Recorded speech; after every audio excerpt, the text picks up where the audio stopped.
C'est sans ruban ni flonflon, mais sous un soleil hivernal, que la maire d'Athis-Mons et le président du syndicat de l'Orge inaugurent le nouveau tracé de l'Orge face au coteau des Vignes. Une visite guidée, commentée par les paysagistes du syndicat, propose aux riverains, aux représentants associatifs et aux élus municipaux de découvrir les aménagements réalisés sur ce site naturel préservé au cœur de la ville.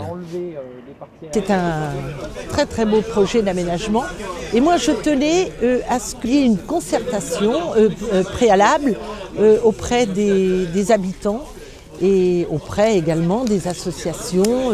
Alors évidemment, eh bien, ça ralentit un petit peu la réalisation du projet, mais c'est important.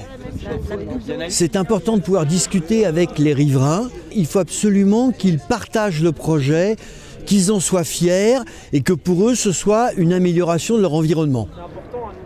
De toute façon, aujourd'hui la concertation c'est quelque chose qui est de plus en plus prégnant dans les projets parce qu'une concertation bien menée, c'est ça qui permet l'acceptabilité, qui garantit l'acceptabilité du projet.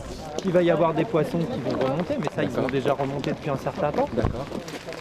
Il s'est avéré que nous on trouvait que le chemin était par rapport à l'Orge un peu trop haut et qu'il était trop large.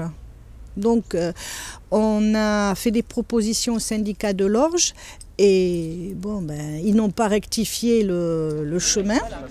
Plus on éloigne la promenade de l'eau, plus déjà on crée une zone de tranquillité au niveau de la faune et plus on permet un champ d'expansion de crues important. D'un autre côté, les habitants étaient très attachés à cette proximité avec l'eau.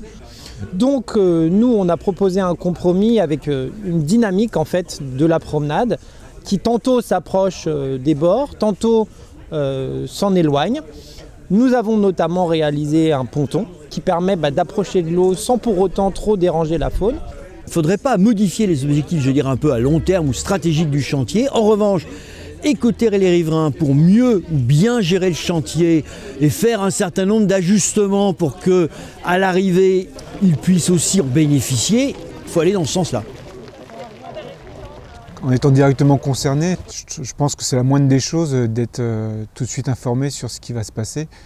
Surtout que il y a eu un impact puisque pendant les travaux, il y avait beaucoup de boue, on pouvait à peine circuler, les voitures ne pouvaient pas venir jusque dans nos garages. Il y a eu plusieurs communications qui ont été faites par mail qui nous informaient des étapes. Le fait d'être informé, on n'était pas pris de court et ça nous a permis de prendre notre mal en patience. Juste derrière chez nous, il y avait un chemin qui voulait le goudronner. On a fait des petites pétitions, etc. Et ça a beaucoup marché. Et du coup, le syndicat de l'Orge, là, nous a écoutés. On veut travailler avec eux, c'est-à-dire donner notre point de vue. Voilà.